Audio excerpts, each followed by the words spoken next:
Okay, so I wanted to play with you about a process that I've been working on and had some amazing results with, and see what comes out of that. So let's talk about what the vibrational components of it are, because if you're having success with it, then it is vibrationally accurate. Yeah, it's okay. So we'll talk about that. So 60 days ago, I had an epiphany, right? And I said, and it's ridiculous to say it because you've been telling us so many times in so many ways, and I finally was like, dummy, I get it, right? So I said, I'm going to, for the next 30 days, I wrote out a calendar, and I said, for 30 days, every day, I'm going to look at this calendar, and I'm going to write down the things that I'm doing to make sure that I stay happy.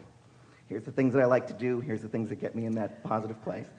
And it forced me, early on, it was a struggle because I forget, oh yeah, that calendar, I got to go do something to make me happy, which sounds crazy.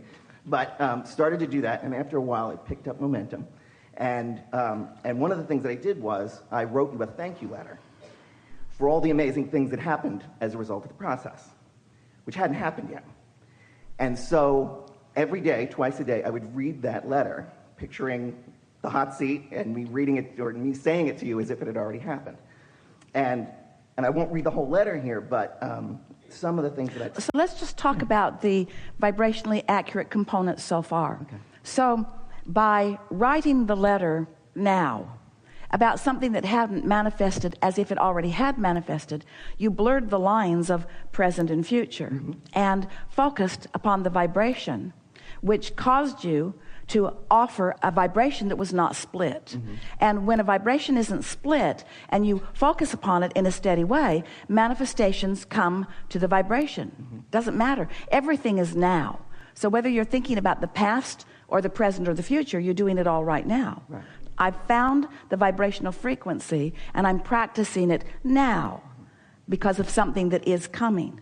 But when you play it like that, it shores up the vibration now. Yes. And the other aspect of it too is I wasn't that specific on some of it, because I noticed in the past I used to be very, very good at force filling my own grid. You know, I'd say, I want to date that person. I'm going to make this happen because she's the right one. And then I'd be dating her and I'd go, ooh, no, sorry. Right? So, but I was very good at that. I could pick jobs. I'm going to get that job and it's going to be awesome. And I would get it and I would be miserable. So this, I talked about, I was less specific. And I said, okay, so one of the things is I've always wanted to be in business with my best friend. And we're going to finally figure out something that's going to be in a fun field that I maybe have no business in, but we're gonna make that happen finally, and I'm gonna finally find the love of my life. And I wrote down all the attributes of this woman, and I found that in reading it, by the time in reading this letter to myself, pretending it had all already happened, I was in love with her, right? I didn't even know her, but the list was exhaustive, and it's like, this is the most amazing woman on the planet. And I wrote about how, and I'm going to lose 15 pounds, and I'm going to eat whatever I want, and I'm going to not exercise, and it's going to be fantastic. So I'm reading this miracle thing, and so over the 30 days, or 60 now, I didn't lose 15 pounds, I lost 17 pounds. Not, thank you, not changing anything. My best friend calls me out of the blue and says, I've got this amazing idea for a business, we're going to be partners, I have no business being in this field whatsoever, but it's the field I want to be in, and he said we're 50-50 partners, and we're getting all kinds of feedback on this is going to be this amazing thing. I'm going to be quitting my boring job soon and doing that full time.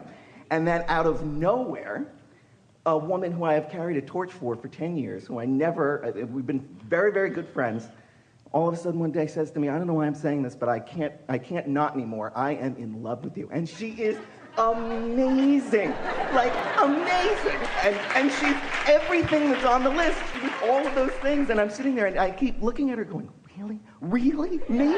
And she's saying the same thing to me. I can't believe it. So I don't want to talk her out of it, but so everything that I put in here to thank you for, I'm here now to say thank you from the bottom of my heart.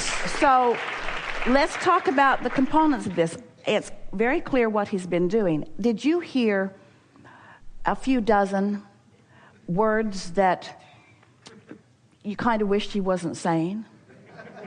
Like dummy, and the list was exhaustive. And can you feel how those words that usually we all cringe at didn't matter, because the universe isn't hearing his words. He doesn't mean any of those things with those words. He's using those words to entertain the rest of us. And that the vibrational frequency of his being is one of, he practiced himself into the momentum of expecting what he wanted through writing the list of what he wants and speaking of it as if it is already done.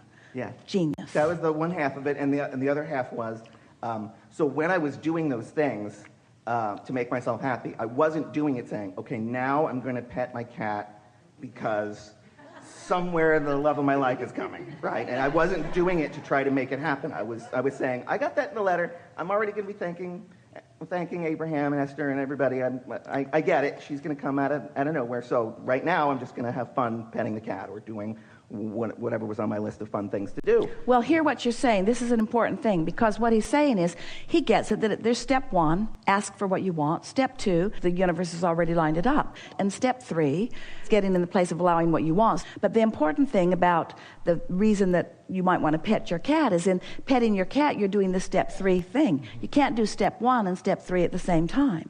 So anything that you're doing that feels good while you're doing it is a step 3 moment. Mm-hmm.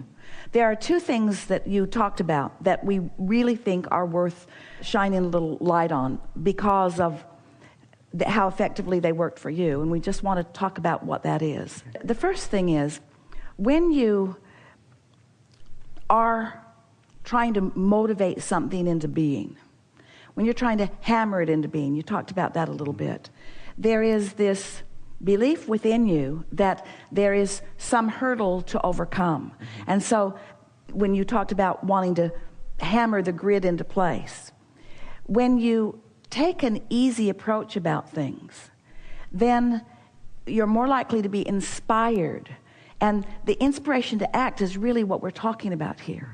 So by practicing the thoughts that feel good about the things that you really care about, you practice the vibration until you are chronically in this place of allowing what you want.